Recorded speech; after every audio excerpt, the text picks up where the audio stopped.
अस्सलामुअलैकुम, मैं हूं समर अब्बास। पाकिस्तान और अफगानिस्तान के दरमियान हालिया कशीदगी के बाद होने वाली 48 घंटों की आर्जी जंग बंदी की डेडलाइन आज शाम 6 बजे तक खत्म हो गई थी और यह खदशा पैदा हो गया था कि एक बार फिर दोनों ममालिक के दरमियान तनाव बढ़ जाएगा। ताहम अब से कुछ देर पहले यह खबर सामने आई है कि अफगान तालिबान रजीम की दरखास्त पर पाकिस्तान ने इस जंग बंदी में मजीद 48 घंटों की तोसी कबूल कर ली है।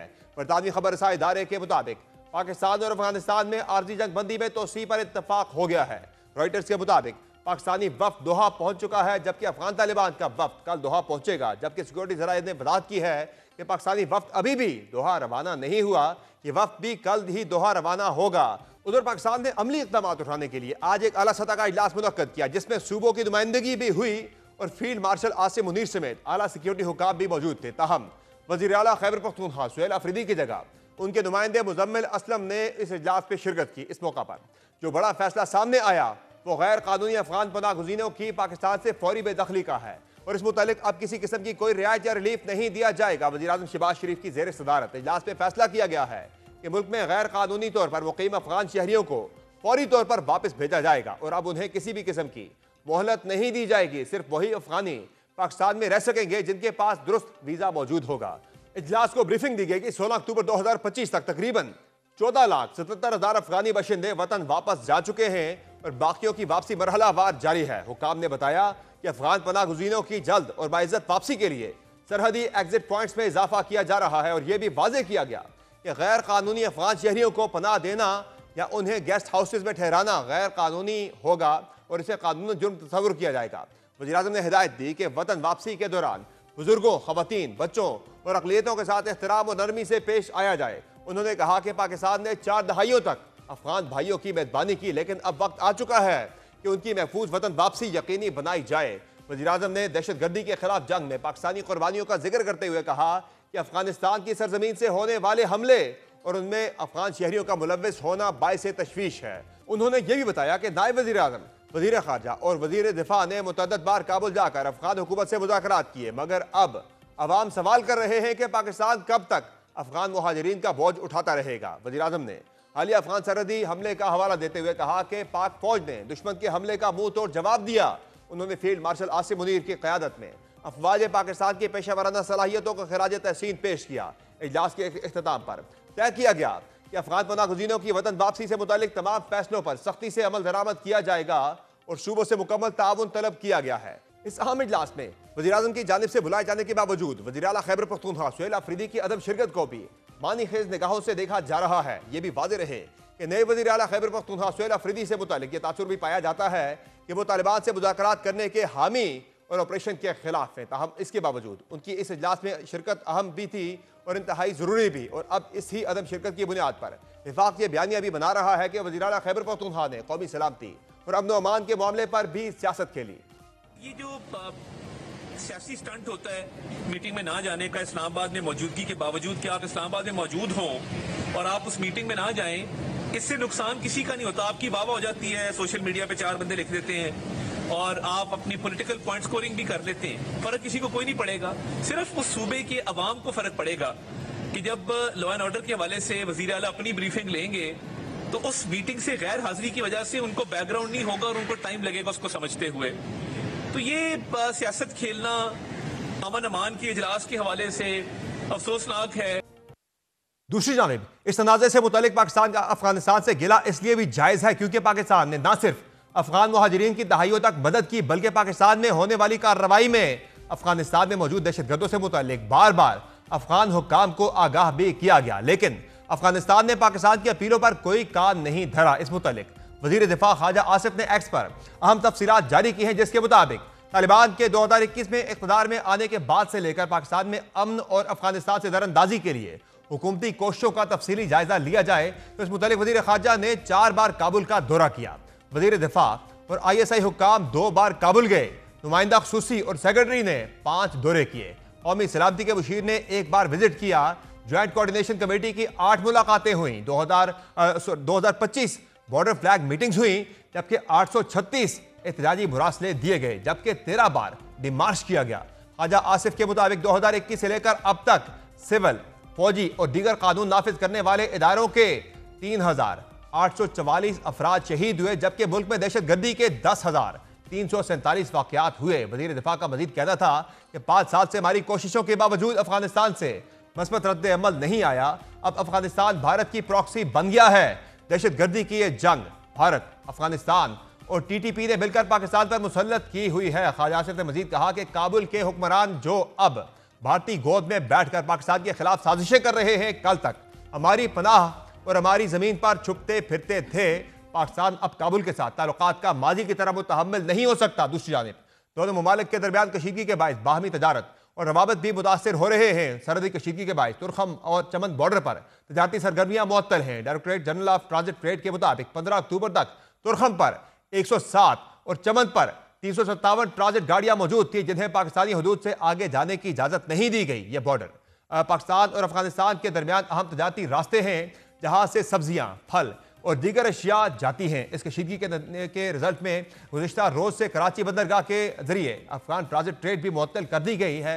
कराची से कदार जाने वाला स्पिन बोलक रास्ता अफगानिस्तान के लिए सबसे मुख्तसर तजारती रास्ता है, जो अब बंद पड़ा है। सरकारी आदाद शुमार के मुताबिक माली साल 2024-25 में पाकिस्तान की अफगानिस्तान को बरामदात 38% बढ़कर 77 करोड़ 38 लाख डॉलर तक पहुंच चुकी थी, जो अब इस कशीदगी की वजह से मुतासिर हो सकती हैं। उधर चमन के करीब पाक अफगान झड़पों में 7 पाकिस्तानी शहरियों की लाशें हिलाल अहमर के जरिए पाकिस्तान मुंतकिल की गई हैं, जिनमें 2 सिक्योरिटी एहलकार और 5 आम शहरी शामिल हैं।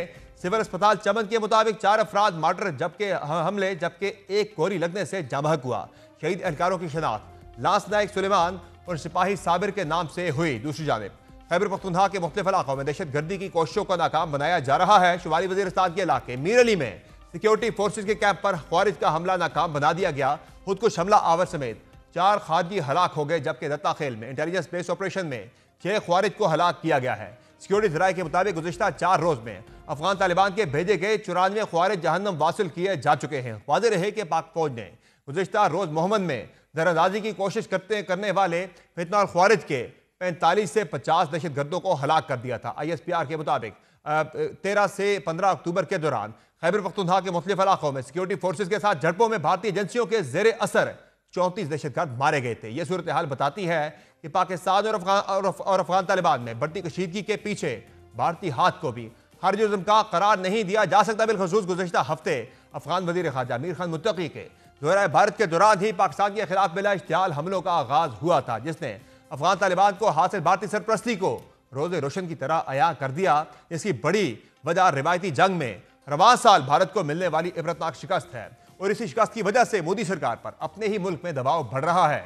अभी अफगान वज़ीर ख़ारजा के दौरा की सुबकी से भारतीय वज़ीर आज़म नहीं निकल पाए थे कि एक बार फिर अमरीकी सदर ने भारतीय वज़ीर आज़म को कटहरे में खड़ा करना शुरू कर दिया है। बगैर अमरीकी दबाव पर भारत की जानिब से रूस से तेल की खरीदारी रोकने के मुमकिन फैसले और इस फैसले का ऐलान भी सदर ट्रंप की जानिब से किए जाने ने भारतीय अपोजिशन को नरेंद्र मोदी को एक बार फिर आड़े हाथों लेने का मौका दे दिया है। वाज़ेह रहे कि चंद रोज कबल अमरीकी सदर ने यह इंकशाफ किया था कि उनकी भारतीय वज़ीर आज़म से टेलीफोनिक गुफ्तगू हुई है, जिसमें उन्होंने रूस से तेल की खरीदारी रोकने की यकीन दहानी करवा दी है। हम अमरीकी सदर के इस दावे के जवाब में हस्ब मामूल भारतीय वज़ीर आज़म ने तो एक लफ्ज़ भी नहीं कहा, लेकिन उन्होंने अपनी वजारत ख़ारजा को जरूर आगे किया, जिसने अमरीकी सदर और भारतीय वज़ीर आज़म के दरमियान टेलीफोनिक गुफ्तगू से ही इनकार कर दिया। भारतीय हुक्काम का दावा अपनी जगह, लेकिन अमेरिका अपने दावे पर डटा हुआ है। आज व्हाइट हाउस हुक्काम ने बरतानवी खबर रसाई इदारे रॉयटर्स को बताया है कि भारत ने रूस से तेल की खरीदारी 50% कम कर दी है। व्हाइट हाउस हुक्काम का कहना है कि अमेरिका और भारत के दरमियान तजारती मुज़ाकरात तामीरी और मुफीद रहे, जिसके नतीजे में भारतीय रिफाइनरियों ने रूस से तेल की दरामदात में पहले से ही 50% कमी कर दी है। भारत मुस्तकबिल में मुकम्मल तौर पर रूस से तेल की खरीदारी रोकेगा या नहीं, इस हवाले से अमरीकी हुक्काम ने मजीद तफसीलात से आगाह नहीं किया। बरतानवी मीडिया ने जराये के हवाले से बताया कि भारतीय रिफाइनरियां रूसी तेल पर इन्हिसार खत्म करने की तैयारी कर रही हैं और खरीदारी में मरहलावार कमी दिसंबर से मुमकिन है। सिफाती सुबकी के साथ साथ इस मामले पर नरेंद्र मोदी को शदीद सियासी अजीमत का भी सामना है। बिलखसूस भारतीय अपोजिशन जमात कांग्रेस ने वज़ीर आज़म नरेंद्र मोदी को आड़े हाथों ले लिया है। अपोजिशन लीडर कांग्रेस रहनुमा राहुल गांधी ने सोशल मीडिया पर लिखा है कि नरेंद्र मोदी अमेरिकी सदर से डरते हैं, जब ही उन्होंने ट्रंप को यह फैसला करने और ऐलान करने की इजाजत दी कि भारत रूसी तेल की खरीदारी बंद करेगा। राहुल गांधी ने लिखा कि बार बार की बेइज्जती के बावजूद मोदी ने मुबारकबाद के पैगाम भेजे। गजा कॉन्फ्रेंस में अपनी शिरकत घोल कर गए। नरेंद्र मोदी पाक भारत जंग पर सदर ट्रंप के दावों की तरदीद ना कर सके। अहम सवाल यह है कि अंदरूनी और बैरूनी दबाव के अलावा बिहार का इलेक्शन भारत को पाकिस्तान के खिलाफ दोबारा किसी बराह रास्त जारहियत पर मजबूर कर सकता है, या भारत खुद पाकिस्तान से उलझने के बजाय अफगान तालिबान के बतौर प्रॉक्सी इस्तेमाल को मजीद तेज करेगा। दूसरी जानिब अफगान अबूरी हुकूमत के दरमियान बाज़ाब्ता मुज़ाकरात कल से दोहा में शुरू होने का इम्कान है। पाकिस्तान और अफगान तालिबान के दरमियान जारी कशीदगी आने वाले दिनों में क्या रुख इख्तियार कर सकती है, इसी पर मजीद बात करके मैं ज्वाइन किया है दिफाई उमूर के माहिर major general retired Zahid Mahmood ने। बहुत शुक्रिया major general retired Zahid Mahmood साहब, आपने प्रोग्राम में ज्वाइन किया। सर ये बताइएगा कि क्या समझते हैं सूरत हाल किस तरफ जा रही है? 48 घंटे का मजीद जो है सीज फायर एक्सटेंड हो गया है। अफगान तालिबान की दरख्वास्त पर पाकिस्तान ने यह मंजूरी दी है, इस पर रजामंदी जाहिर की है और कल से दोहा में मुज़ाकरात भी मुतवक्का है। पाकिस्तानी वक्त जो है वो कल रवाना होगा दोहा के लिए। क्या समझते हैं हालात किस तरफ जाएंगे? मामलात को सुलझा लिया जाएगा या भारत की जो एक कोशिश है कि भरपूर तरीके से खुद सामने आने के बजाय अफगान तालिबान को इस्तेमाल किया जाए पाकिस्तान के खिलाफ, किस तरफ आपको हालात जाते हुए दिखाई दे रहे हैं? जी Samar, thank you very much for the invite. देखिए, this is a serious situation और दोनों अफगानिस्तान के तालिबान का रजीम और भारत, ये दोनों एक कैमिलियन एटीट्यूड के साथ डिप्लोमेसी करते हैं जी। अच्छा, ये जो सामने नजर आते हैं वैसे होते नहीं है, ऑन ग्राउंड चीजें और हो रही थी। और देखो, ये हाइब्रिड की एप्लीकेशन है समर। हाइब्रिड की एप्लीकेशन क्यों चुनी गई है पाकिस्तान के खिलाफ? कि प्लॉजिबल डिनाइबिलिटी में ये रहे कि जी हम तो कर नहीं रहे। जैसे अफगानिस्तान के तालिबान ने कहा जी कि ये तो वो खवारिज जो है, ये टीटीपी के लोग तो नहीं है, ये वो डिस्प्लेस्ड लोग हैं जो पाकिस्तान के मिलिट्री ऑपरेशंस की वजह से डिस्प्लेस होकर अफगानिस्तान आ गए। चलें, आप हमें ये डिस्प्लेस्ड वापस कर दीजिए, हम मदद करते हैं उनसे, हम उनको आबाद करते हैं और उसी जगह पे भेजते हैं जहां पे उनको होना चाहिए। पाकिस्तान में आईन तोड़ के जब वो जहां पे गए हैं तो वहीं पे भेज देते हैं। अच्छा, भारत ने सरजमीन अफगानिस्तान की इस्तेमाल करता है। अच्छा, दोनों मिलकर कॉमन ये कहते हैं कि जी पाकिस्तान के अंदर प्रॉब्लम है, ये अपनी प्रॉब्लम्स रोने के बजाय हम पे इल्जाम लगाता रहता है। ये सौदा बिक नहीं रहा इंटरनेशनल कम्युनिटी में। कतर, सऊदी अरेबिया जो फ्रेंड्स ऑफ तालिबान रहे, ये तीनों कंट्रीज थी, यूएई, पाकिस्तान और सऊदी अरेबिया ने हमने पहले माना। प्रॉब्लम ये हुई है कि हमारे अपनी जो कि policy, bad policy, weak policies कह ले, या उसकी एग्जीक्यूशन प्रॉपर तरीके से नहीं हो सकी, फॉलो अप नहीं हो सका। फिर यहाँ पे डोमेस्टिक पोलराइजेशन, जिन अवामिल का आप जिक्र करते रहते हैं, उनकी वजह से ये चीजें हो रही हैं। But anyways, it is encouraging कि 48 आगे गया है, डिप्लोमेसी को चांस मिल रहा है एटलीस्ट। देखिए, डायलॉग और काइनेटिक ये दोनों इकट्ठे चलते हैं जी। ये जो लोग कहते हैं काइनेटिक छोड़ दें, डायलॉग कर लें, अच्छा जी कर लें, उनसे आप क्या, what you have to give to them, और वो आपको क्या दे सकते हैं? कुछ भी नहीं जी। आपने कंडीशंस क्रिएट करनी होती है। देखिए, बिहेवियर चेंज अगर आपने तालिबान रजीम पे लाना है तो सबसे बड़ा बिहेवियर चेंज ये होना चाहिए कि Kabul should administer Kabul for the people of Afghanistan first. सबसे बड़े विक्टिम तो वो हो रहे हैं इसके बीच में जी, और होंगे आगे, क्योंकि पाकिस्तान अब वो शॉर्ट मेजर्स नहीं लेगा जी इन ऑल डोमेन्स। ये तो इंफॉर्मेशन है हमारे पास कि in all domain it will be assertive, it will be decisive, और ये जो काइनेटिक है, रिलेंटलेस काइनेटिक्स जारी रहेगी। अगर आपने जो काबुल और कंधार में जो मैसेजिंग की है ना, ये स्ट्रेटेजिक मैसेजिंग है। ये नहीं होता कि आपने किसको मारा है, ये किसने, आपने अपनी विल शो की है। कैपेसिटी कैपेबिलिटी बहुत मुल्कों के पास होती है समर साहब। जब आप विल शो कर देते हैं तो people will have to read you and understand you very seriously. Pakistan ने मैसेजिंग कर ली है, एंड गुड थिंग, आपके प्रोग्राम से बता दो, पाकिस्तान ने ये वॉर गेम किया हुआ है। ये कि आप एक तरफ ईस्टर्न बॉर्डर पे इंडिया, और ये क्योंकि उनका तो ये प्लान सूट किया, तो पाकिस्तान ने वॉर गेम किया हुआ है। अल्हम्दुलिल्लाह पाकिस्तान मिलिट्री इज बैलेंस। वो आप देखिएगा रिस्पांस किस तरह जाता है। ये सिंदूर 2 छोड़ के 3, 4, 5, ये एक ही एप्लीकेशन है। This is a Sindoor application, ये जो अभी अफगान तालिबान से आई है, जरा पेमेंट वाली एप्लीकेशन है। बहरहाल पाकिस्तान इज बैलेंस इंशाल्लाह। जब ये बताइएगा कि ये जो मुख्तलिफ आरा हैं कि पाकिस्तान को जब वेस्टर्न बॉर्डर से इंगेज किया गया है थ्रू अफगान तालिबान, तो ईस्टर्न बॉर्डर से भी ख़तरात जो हैं वो बढ़ गए हैं कि भारत हमें वहाँ भी इंगेज कर सकता है डिस्ट्रैक्ट करने के लिए, मज़ीद हमें फंसाने के लिए। समझते हैं आप कि भारत दोबारा आ सकता है पाकिस्तान की तरफ, कोई नई जारहियत की कोशिश हो सकती है, या उनके लिए ज़्यादा कन्वीनियंट यही होगा कि वो अफगान तालिबान के जरिए ही पाकिस्तान को इंगेज रखें? समर साहब, अगर मैं इंडियन मिलिट्री का एनालिसिस करता तो फिर तो militarily they are not in a position कि अभी आए, अभी रिसेंट जो बुनियानुल मरसूस के बाद। लेकिन जो जो भारत का आरएसएस का मिलिटेंट विंग है, जिसको सीडीएस चौहान और इस तरह के लोग कर रहे हैं, क्योंकि ये Indian military has become a भारतीय आरएसएस मिलिटेंट विंग। इसका कंट्रोल जो है ना जी, application that is with this militant political terrorist people like Modi और इन लोगों के हाथ में है जी। हाँ, जब इनको मैं एनालाइज करता हूँ और इनका ये अनफॉर्चुनेट जो एप्लीकेशन उसको देखता हूँ, तो yes they can do it, और ये करेंगे भी। अभी बिहार का इलेक्शन आपके पास है, ये कुछ ना कुछ हरकत करने की कोशिश करेंगे, इंटिमिडेशन कोरिजन से कुछ ना कुछ, क्योंकि डोमेस्टिक ऑडियंस को कर रहे हैं ना। और अब भारत के अंदर का जो स्ट्रेटेजिक माइंड है ना समर साहब, जी जो सर। अंदर सोच रखता है, वार को अंडरस्टैंड करते हैं, एग्जैक्टली अंडरस्टैंड कि हिंदुत्व वाली जो अखंड भारत तो दोनों का है, कांग्रेस का भी है और इनका भी है, ये ऑब्जेक्टिव है, इसमें कोई किसी को शक नहीं होना चाहिए। लेकिन ये जो हिंदुत्व से रंगते हैं ना जी, जब ये ऊपर उसके ऊपर चढ़ाते हैं, तो ये भारत के अंदर अब सोच पैदा हो गया कि ये भारत को ले डूबेगा।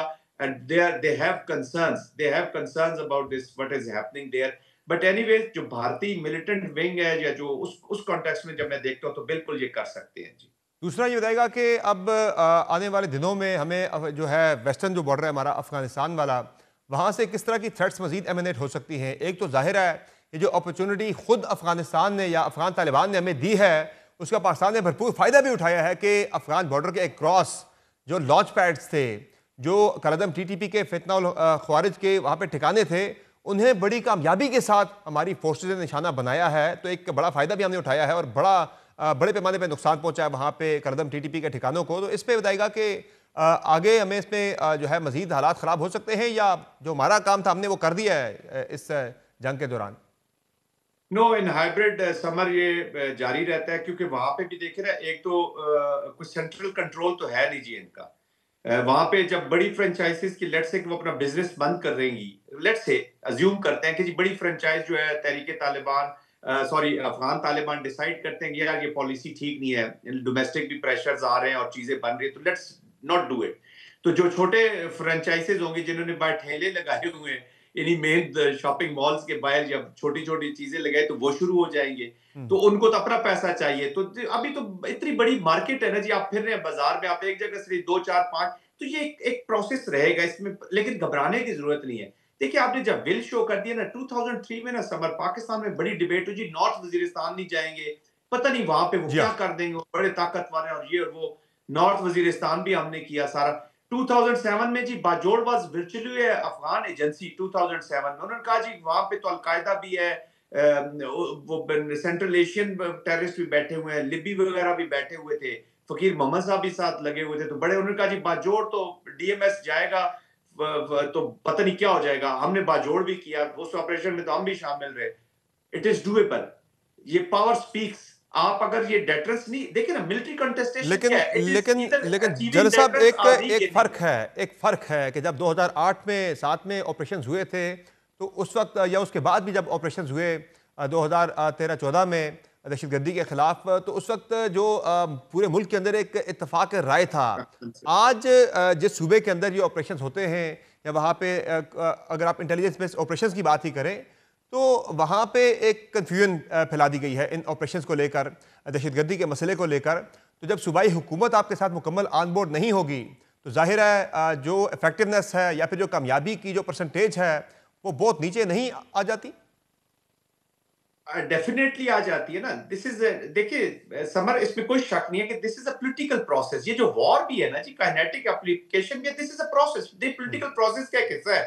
उसका इनिशियल प्रॉन्ग है विच इज 30 to 40%, रेस्ट तो पॉलिटिक्स नहीं कर रहा है ना।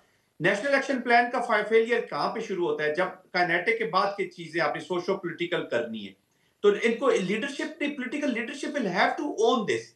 अदरवाइज, अच्छा अगर वो ओन नहीं कर रहे तो नुकसान किसका कर रहे हैं? अपने सूबे के लोगों का कर रहे हैं ना। या तो आप फैसला कर ले कि जी मेरी माँ बहन बेटी, मैं उस तर्ज हयात के लिए तैयार हूं जो अफगानिस्तान के तालिबान या ये जो TTP के लोग अपनी बच्चियों के साथ कर रहे हैं, आप अपनी उनसे स्कूल छीन लें, आप उनको घरों में बिठा लें। तो ये डिसीजन इस गवर्नमेंट ने करने का, उन्होंने पॉपुलर पॉलिटिक्स करनी है तो किस तरह की कर दी है ना। अभी तो देखिए एक एक स्पेशल हालात है समर। ये this is not 90%, I am sure के इनके अपने लोग भी शायद इससे एग्री ना करते हो इस पॉलिसी के अंदर। जिन लोगों के नुकसान हुए समर, उनसे पूछिए जरा जाके, सवात के लोगों से पूछिए कि जब तालिबान वहां पे फिर रहे थे तो उनके क्या हालात थे। बाजोड़ के या उन घरों से पूछिए जहां पे तालिबान जिस घर में जाते थे, घुस जाते थे, वहां कहते थे ये उसका बैल जबा कर दो, इसके बकरियां जबा कर दो, खाना खिलाओ। हमने वो पेन देखा हुआ है जी ऑन ग्राउंड। तो this they have to decide कि हमने किस तरह की पॉलिटिक्स करनी है। यस, पॉलिटिक्स पाकिस्तान सेंट्रिक होगी। पाकिस्तान के साथ आप चलेंगे तो आप प्रोलॉन्ग प्रोटेक्टेड फॉर एवर करेंगे ना। दुनिया लीडरशिप आती जाती रहती है। I think we will all will have to rise, but आपकी I totally agree with you कि ये इफेक्ट होगी। और ये जो इलीगल स्पेक्ट्रम के साथ जो लोग जुड़े हुए हैं, या वो लोग जिनके मफादात, छोटे छोटे मफादात इस इलीगल स्पेक्ट्रम के साथ, और उनको ये सूट करती है फ्रिक्शन, वो पाकिस्तान के अंदर भी हैं। बहुत सारे लोग सही। हैं जिनके कारोबार है, जिन्होंने इनको यूज करना है। इन्हीं अफगानिस्तान के ये जो लोग हैं उनको यूज भी करते हैं, कई लोग यूज करते हैं। तो आई थिंक उनको हमें एक एक डील करना होगा जी, पॉलिटिकली करना है, लीगली करना है, लॉ के नीचे करना है, कॉन्स्टिट्यूशनल करना है। पॉलिटिक्स भी होगी तो सेंटर की होगी, वरना आप खुद देखेंगे इट विल दे विल लेकिन लूज फ्रेंसी। वो जरा मुश्किल होगा ना कि आज भी एक इजलास था इसी वाले से, वजीर आजम हाउस की वजीर आजम हाउस में इजलास था, इस्लामाबाद में बुलाया गया था खैबर पख्तूनख्वा के वजीर आला को, लेकिन वो इस्लामाबाद में मौजूदगी के बावजूद इस इजलास में शरीक नहीं हुए। उनका अपना एक पॉइंट ऑफ व्यू है दहशतगर्दी के मसले के ऊपर, जो ऑपरेशन है उनके हवाले से, और अफगानिस्तान के अंदर भी तालिबान से बातचीत करने के हवाले से उनका एक अपना मौक़िफ़ है। लेकिन वो आते पेश करते तो वो ज़्यादा बेहतर ना होता। एक ज़ाहिर उससे जो आगे के वाले से ऑपरेशन की हम बात करते हैं, दहशतगर्दों की यहाँ से क्लेंजिंग के वाले से बात करते हैं, तो वो सारा प्रोसेस इफेक्ट होता है इससे। देखिए, अगर समर, अगर उनके प्लान्स में ये है कि जी वो नेगोशिएशंस करना चाहते हैं, बातचीत करना चाहते हैं, I am sure he must be having some plan ना, सॉल्यूशन तो कोई होगा उनके पास। तो वो जब तक लेकर नहीं आएंगे, टेबल पे नहीं आएंगे, तो हु वुड कम टू ना, रात को ख्वाब तो नहीं देख सकते कि जी इस वक्त चीफ मिनिस्टर क्या सोच रहे हैं या पार्टी की क्या सोच है।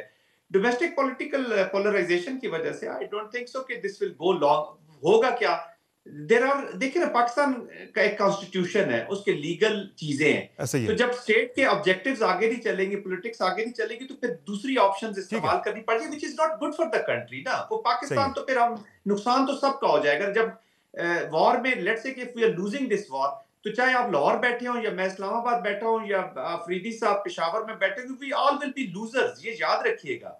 We all will be losers. और लोग देख रहे हैं जी, ये 21st सेंचुरी है, you can't make fool all the people all the time. जो पॉलिटिकल आपकी एफर्ट है, या उनकी वजह से आप कर रहे हैं, तो वो सही है। पॉलिटिकल एफर्ट को उस ग्राउंड में आप इतना जोर लगाएं कि आपको हम भी दाद दें। बिल्कुल, दहशतगर्दी के खिलाफ जंग में नाकामी किसी सूरत भी पाकिस्तानी कौम अफोर्ड नहीं कर सकती।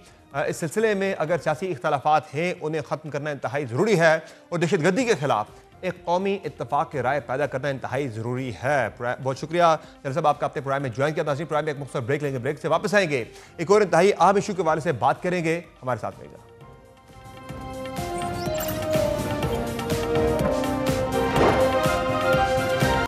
Welcome back. पंजाब हुकूमत ने तहरीक लबैक पाकिस्तान पर बाज़ाब्ता तौर पर पाबंदी की मंजूरी दे दी है। यह फैसला सूबाई काबीना के इजलास में किया गया और इसकी समरी वफाकी हुकूमत को भेज दी गई है ताकि इंसदाद दहशतगर्दी एक्ट 1997 की शिक B11 के तहत तंजीम को ब्लैकलिस्ट किया जा सके। यह फैसला ऐसे वक्त में सामने आया है जब चंद रोज कबल मुरीदके में तहरीक लबैक के एहतजाज के दौरान शदीद झड़पें हुई। पुलिस के मुताबिक यह एहतजाज खूनी रंग इख्तियार कर गया था। सरकारी आदाद शुमार के मुताबिक अब तक पंजाब भर से 5100 से जायद कारकुन गिरफ्तार किए जा चुके हैं। सिर्फ लाहौर से 624 गिरफ्तारियां अमल में आई, जबकि 97 पुलिस गाड़ियां तबाह और 1600 से जायद एहलकार जख्मी हुए। पंजाब की वजीर इत्तलात अज़मा बुखारी ने लाहौर में प्रेस कॉन्फ्रेंस करते हुए कहा कि यह कार्रवाई और फैसले मजहब के खिलाफ नहीं बल्कि तशद्दुद पसंद गिरोह के खिलाफ है।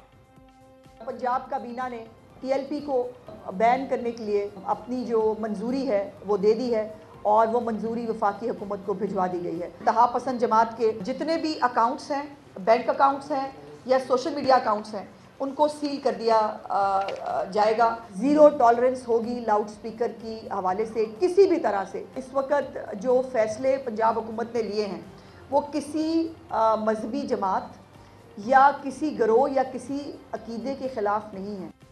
पंजाब हुकूमत की TLP पर पाबंदी लगाने के लिए जारी करदा चार्जशीट के मुताबिक TLP 8 साल से पुरतशद्दद एहतजाजों में मुलव्वस रही। पुलिस, शहरियों और सरकारी इमलाक को नुकसान पहुंचाने के शवाहिद शामिल हैं। TLP पर मजहबी फ़िरक़ा वाराना नफरत फैलाने के इल्ज़ामात आयद किए गए हैं।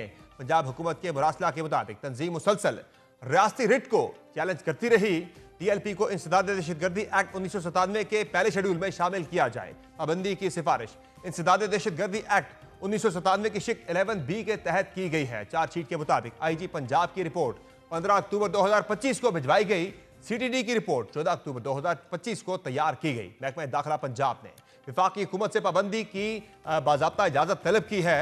रिपोर्ट में TLP की सरगर्मियों को पब्लिक सेफ्टी के लिए खतरा करार दिया गया है। इसी दौरान पंजाब हुकूमत ने सूबे भर में तकरीबन 40 मसाजिद को आर्जी तौर पर महकमे औकाफ के हवाले कर दिया है ताकि अमन अमान की सूरत हाल पर काबू पाया जा सके। जराये के मुताबिक 300 से जायद मसाजिद को इब्तदाई तौर पर सील किया गया था। अब तक TLP के खिलाफ पंजाब के मुख्तलिफ शहरों में 76 मुकदमा दर्ज किए गए हैं। उधर मजहबी तंजीमात ने हड़ताल और पहिया जाम की खबरों की तरदीद कर दी है। मजहबी तंजीम अहले सुन्नत के मुताबिक मुरीद के वाक़े के खिलाफ सिर्फ करारदादें पेश की गई, कोई शटर डाउन या एहतजाजी कॉल नहीं दी गई। जबकि एहतियाती तदाबीर के तौर पर पंजाब पुलिस के 27,000 एहलकारों को तैनात किया गया था, जबकि स्पेशल ब्रांच के 12,000 एहलकार भी मुमकिन तकरीबकारी पर नजर रखे हुए हैं। दूसरी जानिब खैबर पख्तूनख्वा हुकूमत ने भी मुरीद के वाक़े के खिलाफ आज एहतजाज का ऐलान किया था। वज़ीर आला खैबर पख्तूनख्वा सुहेल अफरीदी ने तहरीक इंसाफ के कारकुनों से अपील की थी कि वो इमरान खान की हिदायत पर पुरअमन एहतजाज में शरीक हों।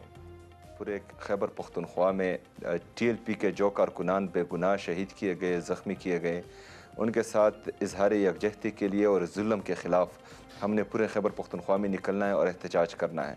आप सब ने जो है अपने अपने ज़िलों में निकलना है और इस एहतजाज में भरपूर हिस्सा लेना है। सवाल यह है कि क्या इस बार का फैसला TLP की पुरतशद्दुद कार्रवाइयों को हमेशा हमेशा के लिए रोक पाएगा या फिर रियासत इनके दबाव में आकर पाबंदी के फैसले वापस ले लेगी? इसी पर मजीद बात करेंगे। हमें ज्वाइन किया है पाकिस्तान तहरीक इंसाफ के रहनुमा शौकत यूसुफजई साहब ने और हमारे साथ मौजूद हैं वज़ीर मुमलिकत बराए कौमी विरसा हुज़ैफा रहमान साहब। बहुत शुक्रिया हुज़ैफा रहमान साहब आपका और शौकत यूसुफजई साहब आपका अपने प्रोग्राम में ज्वाइन किया।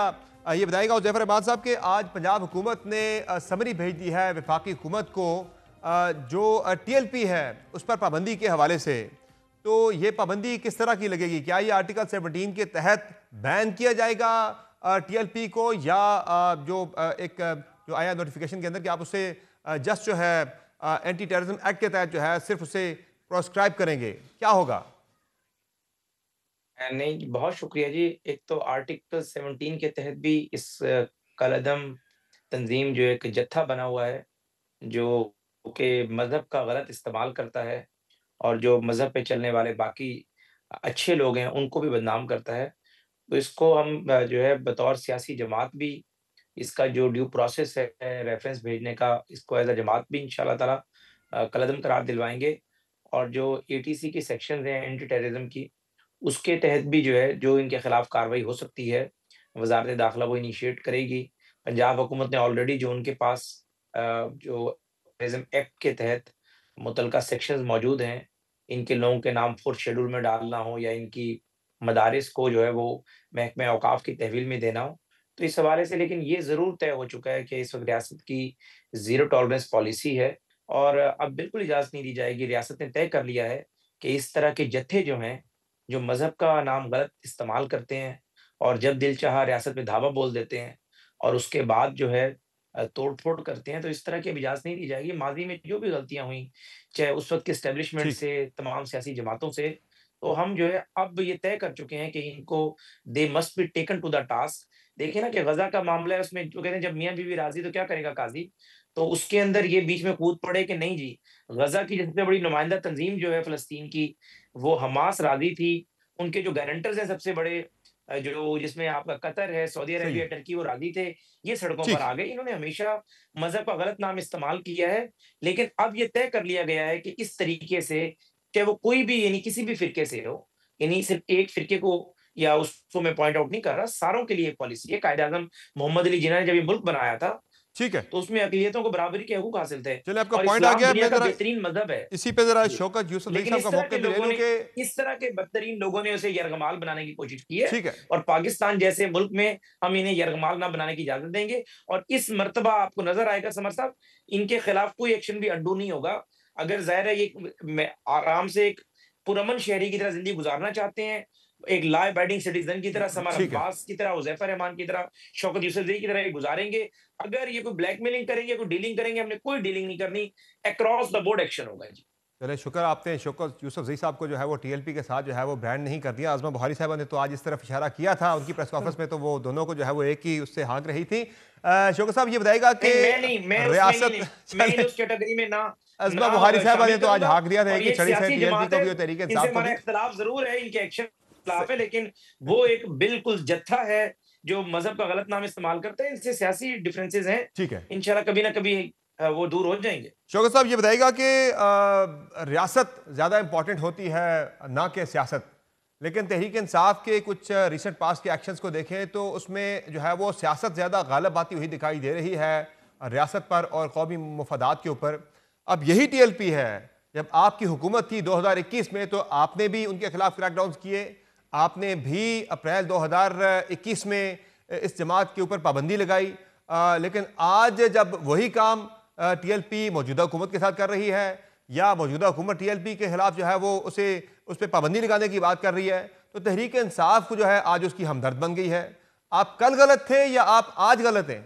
TLP वो जमात है जिसने, मैं उसके हक में नहीं हूँ कि कोई मज़हब के नाम पे कोई सियासत करे या जो भी करे, लेकिन ये तो वो पार्टी है जिसने इलेक्शन में हिस्सा लिया। तो अगर ये इतनी ख़राब थी, इतनी वो थी, तो इसको इलेक्शन में हिस्सा लेने क्यों दिया गया? फिर जब इन्होंने जब अनाउंस किया एहतजाज, तो मेरा ख्याल ये कि लाहौर से इस्लामाबाद पहुंचने में काफ़ी टाइम लगता है। जब इतना बड़ा क्राउड आता है ना, तो उसमें कहीं ना कहीं इनको एंगेज किया जा सकता था। इनको ये जो आपके दौर में भी तो जब वो आपके दौर में भी तो शौकत साहब वो प्रोटेस्ट ही कर रहे थे, आपके दौर में भी तो वो एहतजाज ही कर रहे थे, मार्च ही कर रहे थे जब आप लोगों ने इनके खिलाफ क्रैकडाउन किए थे। जब आपने इन पे पाबंदी लगाई थी तो तब भी तो यही कुछ कर रहे थे ना जो कुछ वो आज कर रहे हैं। अगर मैं 21 और आज का कंपैरिजन करूं तो यहाँ तक जो पाबंदी के पाबंदी की समरी तक पंजाब हुकूमत की जब आई थी वफाकी हुकूमत को, तब और आज बिल्कुल जो इवेंट्स हैं वो एक ही जैसे हैं। आपने भी इसी तरह से डील किया था जिस तरह से आज हुकूमत डील कर रही है, तो फ़र्क क्या है? मेरे ख्याल ये है कि हम पाकिस्तानी हैं, ठीक है गलतियाँ भी हो सकती हैं।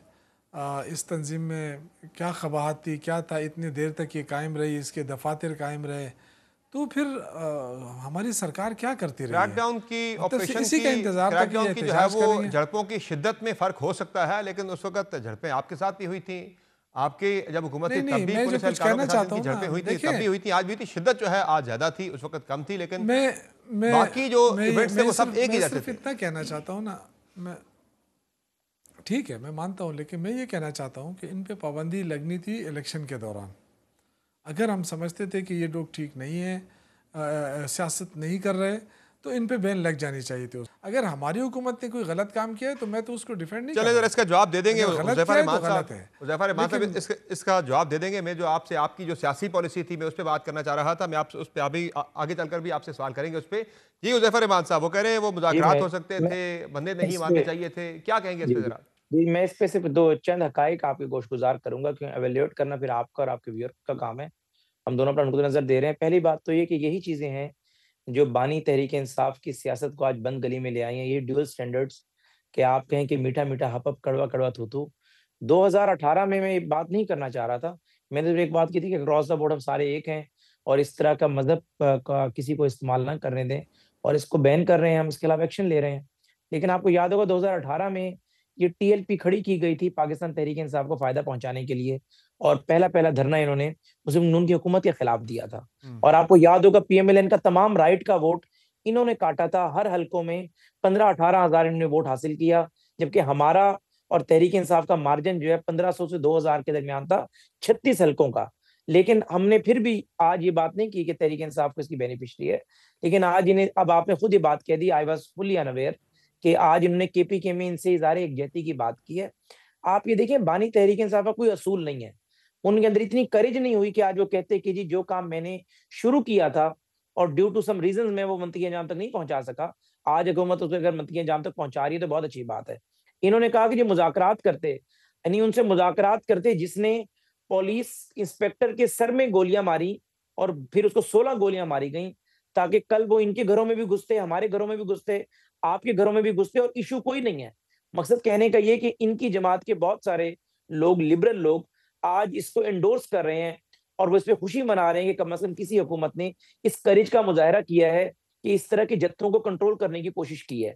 यानी एक शख्स जिसका बाप 30,000 मुलाजमत करता था एक इमाम मस्जिद की, उन्होंने इमाम मस्जिद लफ्ज और मौलवी लफ्ज को इतना बदनाम किया। पाकिस्तान में अच्छे मौलवी मौजूद हैं, मैं इन्हें मौलवी भी नहीं कहूंगा, ये लोग हैं जो सिर्फ मजहब का नाम गलत इस्तेमाल कर कर 20-20, 30 करोड़ रुपए सिर्फ अपने लोगों से ग्रांट ले रहे हैं, और गजा के लिए आप निकल रहे हैं, गजा वाले पुरअमन बैठे हुए हैं। मैं इस पे इतना ही कह सकता हूं कि अल्लाह ना करे इस तरह की सूरत हाल कभी तहरीक इंसाफ को देखनी पड़े, पीपल्स पार्टी को जैसे देखनी पड़े। आज लेकिन आज लेकिन आज मैं जिस एक तरह अर्ज से करूं इसमें, आपने मैं एक अर्ज करता आपने हूं, एक मिनट, आज जिस एक तरह से मिनट। आपकी पंजाब हुकूमत ने पाबंदी लगाने का फैसला किया, वो समरी भेजी है वफाकी हुकूमत को, आज आप जिस रिजॉल्व का इजहार कर रहे हैं कि हम पीछे नहीं हटेंगे, हम नहीं झुकेंगे, हम इनको मंतकी इंजाम तक पहुंचाएंगे, इनका मामला तहरीक इंसाफ ने भी 2021 में इसी तरह की बातें की थी, अप्रैल 2021 में, लेकिन उसके बाद 7वें महीने ही तहरीक इंसाफ ने वो तमाम इक़दामात वापस कर दिए थे। तो आप तो खड़े रहेंगे ना, वापस तो नहीं लेंगे कल को? देखिए जी, मैं इसमें तहरीक इंसाफ के मैं यानी इनके खिलाफ मैंने बातें की हैं, लेकिन एक बात मैं इनके हक में कर देता हूँ।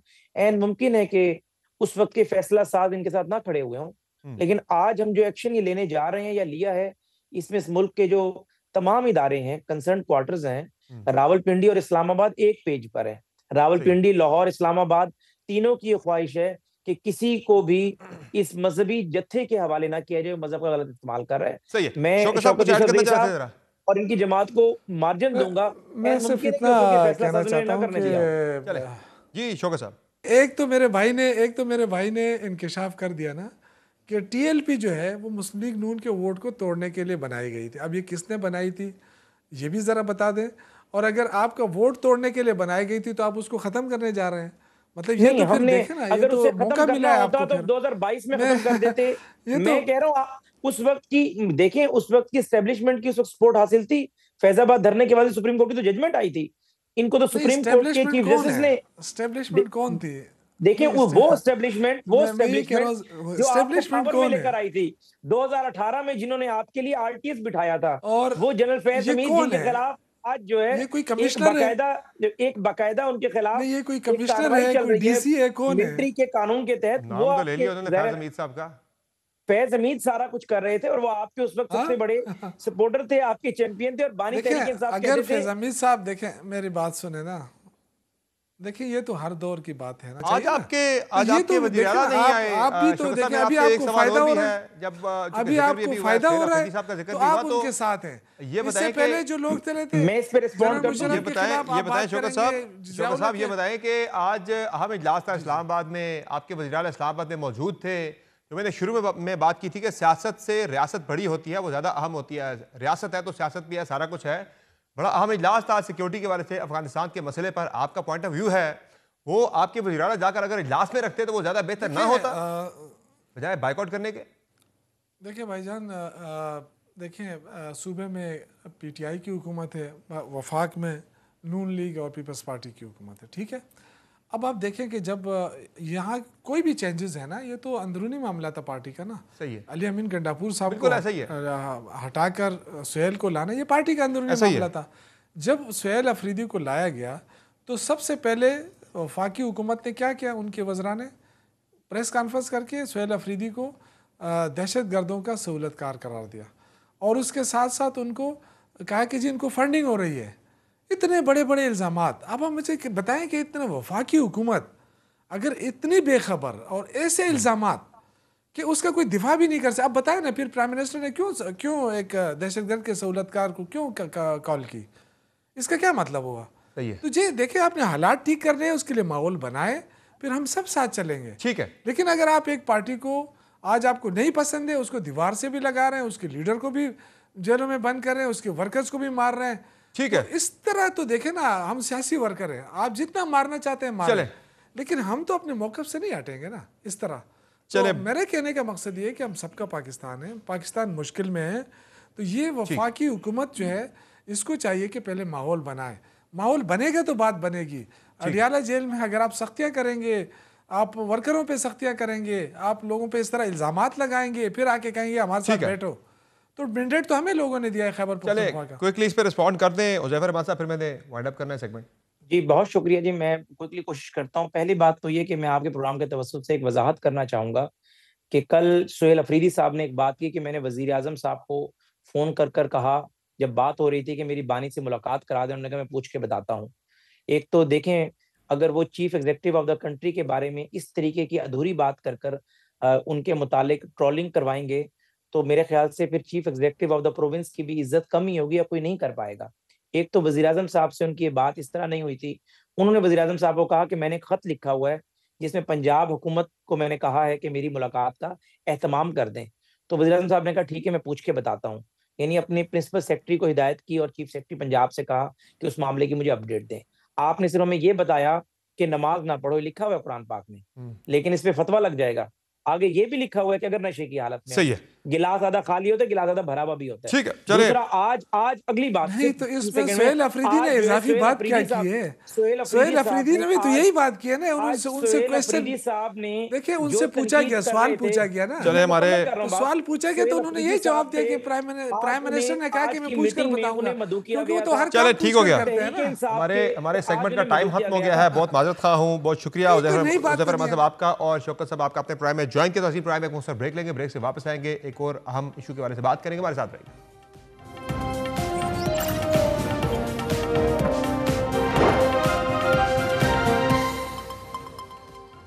Welcome back. क्योंकि गजा में जंगबंदी का निफाज हो चुका है, लेकिन यह जंगबंदी कितनी पायदार है, इस मुतालिक संगीन खदशात और खतरात भी अपनी जगह मौजूद हैं। इसराइल की जानिब से भी इस जंगबंदी मुआहदे की मुसलसल खिलाफ वर्जी की जा रही है और बदकिस्मती से इस पूरे मुआहदे में मरकजी किरदार अदा करने वाले अमरीकी सदर डोनाल्ड ट्रंप भी गजा जंगबंदी के खात्मे से मुताल्लिक धमकियां देने लगे हैं। इन तमाम खदशात के बावजूद गजा की एक बार फिर तामीर नौ जैसे मुस्बत इक़दामात पर भी बहस का आगाज हो गया है और आज एक मुकम्मल मनसूबा सामने आया, जिसके तहत 3 साल में गजा की तामीर नौ होगी और इस मकसद के लिए $65 अरब का खर्च दरकार होगा। इस मुतालिक फलस्तीनी अथॉरिटी ने गजा की तामीर नौ के लिए 3 मराहिल पर मुश्तमिल 5 साला मनसूबा पेश कर दिया है, जिसका मकसद जंग से तबाह हाल इलाके को दोबारा आबाद करना और उसे रियासत फलस्तीन का फाल, मरबूत और तरक्की याफ्ता हिस्सा बनाना है। फलस्तीनी वज़ीर आज़म मोहम्मद मुस्तफ़ा ने अक़वाम मुत्तहिदा और सफारती हुकाम से मुलाकात में गजा की तामीर नौ के लिए मनसूबा पेश किया। मोहम्मद मुस्तफ़ा ने कहा कि वो चाहते हैं कि 12 माह बाद फलस्तीनी अथॉरिटी गजा में मुकम्मल तौर पर फाल हो जाए। मोहम्मद मुस्तफ़ा ने कहा कि फलस्तीनी अथॉरिटी ने गजा के लिए 5 साला मनसूबा तैयार किया है, जो 3 मराहिल पर मुश्तमिल होगा और रिहाइश, तालीम, हुक्मरानी और दीगर 18 शोबों के लिए $65 अरब दरकार होंगे। उनके मुताबिक यह मनसूबा इस बुनियाद पर बनाया गया है जो मार्च 2025 में काहिरा में अरब ममालिक के एक इजलास में तय पाया था और मिस्र और उर्दन के साथ शुरू किया गया पुलिस ट्रेनिंग प्रोग्राम पहले ही जारी है। फलस्तीनी वज़ीर आज़म का यह मनसूबा उस वक्त आया है जब चंद रोज कबल अमरीकी सालसी से तय पाने वाली जंगबंदी गजा में नाफिज हुई थी। अमरीकी सदर डोनाल्ड ट्रंप की जानिब से पेश करदा गजा अमन मनसूबे में फलस्तीनी रियासत के क़याम को खारिज-ए-मुमकिन करार नहीं दिया गया और यह तजवीज़ भी शामिल है कि इस्लाहात के निफाज के बाद फलस्तीनी अथॉरिटी को एक किरदार दिया जाएगा। मगर इसराइली वज़ीर आज़म बेंजामिन नेतन्याहू ने फलस्तीनी रियासत के क़याम के खिलाफ अज़म जाहिर किया हुआ है और रामुल्ला में मुक़ीम फलस्तीनी अथॉरिटी के गजा के बाद के इंतजाम पर हुक्मरानी के इम्कान को अमलन रद्द कर चुके हैं। इसके अलावा आज अमरीकी सदर ने एक और अहम इंकशाफ किया है, जिनके मुताबिक इसराइल को तस्लीम करने से मुतालिक इब्राहिम अकॉर्ड को लेकर आम पेशरफ्त हो रही है और इम्कान है कि इस मुआहिदे को सऊदी अरब भी तस्लीम करेगा, जिसके बाद और दीगर ममालिक भी इस मुआहिदे का हिस्सा बन जाएंगे। दूसरी जानिब जंगबंदी के बावजूद इसराइल की जारहियत भी जारी है और आलमी दुनिया महज खामोश तमाशाई बनी हुई है। इसराइल जंगबंदी की खिलाफ वर्जी करते हुए अब तक कम अज कम 24 अफराद को गोलियां मारकर शहीद कर चुका है। ताहम उसके बावजूद अमरीकी सदर इसराइल की तंबीह करने के बजाय हमास को धमकियां दे रहे हैं। गुज़िश्ता रोज अमरीकी सदर डोनाल्ड ट्रंप ने धमकी देते हुए कहा है कि अगर हमास ने गजा में लोगों को कत्ल करना जारी रखा तो हम अंदर जाकर उन्हें मार देंगे। ट्रंप ने ट्रुथ सोशल पर लिखा कि अगर हमास गजा में लोगों को कत्ल करना जारी रखता है जो कि मुआहिदे का हिस्सा नहीं था, तो हमारे पास अंदर जाकर उन्हें मार देने के सिवा कोई चारा नहीं होगा। दिलचस्प बात यह है कि ट्रंप का यह बयान भी उनकी जानिब से लिया जाने वाला एक यू टर्न है, क्योंकि चंद रोज कबल उन्होंने कहा था कि हमास की गोली चलाकर आम लोगों को मारने से वो ज्यादा फिक्रमंद नहीं और वो उसे गैंग के लोगों को मारने जैसा समझते हैं। यह बयान बज़ाहिर ट्रंप के मौक़िफ़ में एक बड़ी तब्दीली की निशानदेही करता है, क्योंकि उन्होंने मंगल को साथियों से गुफ्तगू करते हुए कहा था कि उन्होंने चंद ऐसे गैंग्स को खत्म किया जो बहुत बुरे थे। तमाम अमरीकी सदर की जानिब से मौक़िफ़ में तब्दीली के पीछे भी बज़ाहिर इसराइली दबाव को समझा जा रहा है, क्योंकि हमास की जानिब से मारे जाने वाले गैंग्स को इसराइल की पुष्टपनाही हासिल है। रिपोर्ट्स के मुताबिक गजा में हमास और मुसल्लह कबीलों के अरकान के दरमियान खूनरेज़ झड़पें हुई, जिन पर इल्ज़ाम है कि वो इंसानी इमदाद लूट रहे थे और इसराइल के लिए काम कर रहे थे। जून में इसराइली हुकाम ने एतराफ़ किया था कि उन्होंने गजा के गैंग्स को असलहा फराहम किया था, जिनमें से कुछ के ताल्लुकात दाइश से भी थे, ताकि हमास को गैर मुस्तहकम किया जा सके। गुज़िश्ता इतवार को मुकामी फोर्सेस के मुताबिक इसराइल से मुंसलिक एक गजा गैंग के मुसल्लह अफराद ने मुमताज़ फ़लस्तीनी सहाफ़ी सालेह अल जफरादी को शहीद किया था। ट्रंप के जंगबंदी मनसूबे के तहत हमास को गैर मुसल्लह होना होगा और गजा की हुकूमत में अपनी तमाम तर किरदार से दस्तबरदार होना होगा। हम ये वाज़ेह नहीं कि हमास ने इन शराइत को कबूल किया है या नहीं। दूसरी जानिब जंगबंदी के बावजूद इसराइल ने बारहा इस मुआहिदे की खिलाफ वर्जी की। रोजाना फलस्तीनियों को यह कहकर शहीद किया कि वो इसराइली फौज के जेर कंट्रोल इलाकों के करीब आए थे, हालांकि वो इलाके वाज़ेह तौर पर निशान जद नहीं हैं। गजा जंगबंदी के आगाज से इसराइली फायरिंग से शोहदा की तादाद 23 हो गई है, जबकि गजा में मलबे से लाशें मिलने का सिलसिला भी जारी है और मजीद 29 फलस्तीनियों की लाशें अस्पतालों में मुंतकिल की गई हैं। इसके अलावा हमास की जानिब से तमाम लाशें वापस ना किए जाने का इल्जाम लगाते हुए इसराइल ने यह धमकी भी दी है कि वो एक बार फिर गजा के लिए इंसानी इमदाद को महदूद करेगा। इसराइली अफवाज ने गुज़िश्ता रोज भी रफा बॉर्डर नहीं खोला, जिसके बायस ट्रकों पर लदी कई सौ टन इमदाद गजा नहीं पहुंच सकी। अक़वाम मुत्तहिदा और इमदादी तंजीमों ने रफा बॉर्डर खोलने का मुतालबा किया है ताकि इंसानी बहरान में कमी लाई जा सके। गजा जंगबंदी को पहले ही संगीन खतरात लाहक हैं। वहां लाशों के तबादले पर शुरू होने वाले तनाज़े ने सूरत हाल को मजीद गंभीर कर दिया है और एक बार फिर गजा के अवाम पर जंग के बादल मंडलाने लगे हैं, क्योंकि हमास ने इसराइली यरगमालियों की लाशें वापस करने से मुतालिक वक्त मांग लिया है। हमास के मुताबिक उसने उन तमाम यरगमालियों की लाशें हवाले कर दी हैं जिन तक रसाई मुमकिन थी, जबकि गजा में तबाहशुदा सुरंगों से बाकी यरगमालियों की लाशें निकालने के लिए बड़े पैमाने पर कोशिशें और खुसूसी आलात दरकार हैं। गैर मुल्की खबर रसा के एजेंसी के मुताबिक गजा अमन मुआहिदे के तहत हमास अब तक 10 इसराइली यरगमालियों की लाशें रेड क्रॉस के सुपुर्द कर चुकी है, जबकि इसराइली वज़ीर-ए-आज़म का कहना है कि हमास को तमाम यरगमालियों की बाकियात वापस करना होगी। एक जरिए ने CNN को बताया कि इसराइल का कहना है कि हमास के पास कम अज़ कम मजीद 6 लाशों तक रसाई मौजूद है, जबकि इसराइल की बर्बरियत की एक और अक्कासी उन फलस्तीनी शहरियों की लाशों की सूरत में भी दिखाई दे रही है जिन पर वहशियाना तशद्दुद करके उनको शहीद किया गया। CNN ने गजा की वजारत सेहत के हवाले से रिपोर्ट किया है कि 30 मजीद फलस्तीनियों की लाशें गजा पहुंच गई हैं, जिनमें से बाज़ पर तशद्दुद, मारपीट, हाथ बांधने और आंखों पर पट्टी बांधने के आसार पाए गए हैं। मंगल और बुध को इसराइल ने 2 ग्रुपों में 90 फलस्तीनियों की लाशें नासिर मेडिकल कम्प्लेक्स मुंतकिल की थी, जिसके बाद वापस की जाने वाली लाशों की मजमूई तादाद 120 हो गई है। वाज़ेह रहे कि हमास और इसराइल के दरमियान तय पाने वाली जंगबंदी मुआहिदे के तहत इसराइल ने 360 गजा के शोहदा की लाशें वापस करने पर इत्तफाक किया था। जहाँ इसराइल ने फलस्तीनी शहरियों को तशद्दुद करके शहीद किया, वहाँ एक फलस्तीनी रहनुमा गुज़िश्ता 22 बरस से इसराइली कैद में है, जिसको इसराइल ने रिहा करने से इनकार भी कर दिया है, जबकि उस पर एक बार फिर शदीद तशद्दुद का इंकशाफ भी हुआ है। रिपोर्ट्स के मुताबिक फलस्तीनी तंजीम फतह के रहनुमा मरवान बरगोसी पर इसराइली जेल एहलकारों के तशद्दुद का इंकशाफ हुआ है। गैर मुल्की मीडिया के मुताबिक इसराइली हुक्काम ने फलस्तीनी मरवान बरगोसी की रिहाई रोकने के बाद उन्हें जेल में तशद्दुद का निशाना बनाया, जिससे उनकी 4 पसलियां टूट गईं। फलस्तीनी सियासी जमात फतह मूवमेंट के रहनुमा और मकबूल सियासी लीडर मरवान अल बरगोसी साल 2003 से इसराइल की कैद में है। 22 साल से जेल में कैद होने के बावजूद उनका शुमार अब भी फलस्तीन के मगरबी किनारे और गजा के मकबूल तरीन लीडरों में किया जाता है। एक तरफ इसराइल गजा जंगबंदी को दाव पर लगाने पर तुला है, तो उसने खित्ते के दीगर ममालिक के साथ भी अपने तनाज़ात को मजीद भड़काना शुरू कर दिया है। लबनान और यमन के खिलाफ इसराइल की जारहियत जारी है। यमन के हौसी ग्रुप का कहना है कि उनके chief of staff Mohammed Abdul Karim al Ghamari इसराइली हमले में शहीद हो गए हैं। दूसरी जानिब हौसियों ने कहा है कि इसराइल के साथ तनाज़ा खत्म नहीं हुआ, इसराइल को उसके जराइम की सख्त सजा मिलेगी, जबकि लबनान में होने वाली इसराइली हमले में 1 शहरी शहीद और 7 जख्मी हुए हैं। अरब मीडिया के मुताबिक लबनान के सदर जोसेफ ओन ने इसराइली हमलों की मजम्मत करते हुए कहा कि इसराइली हमारे शहरियों को शहीद करके जंगबंदी मुआहिदे की खिलाफ वर्जी कर रहे हैं।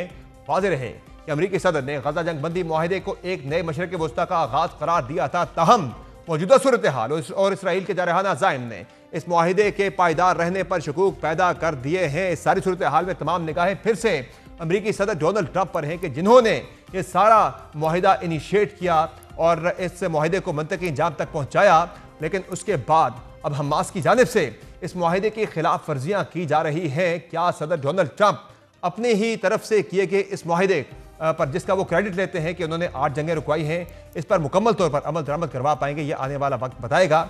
आज के शो में इतना ही, इजाज़त दीजिए, अल्लाह हाफ़िज़।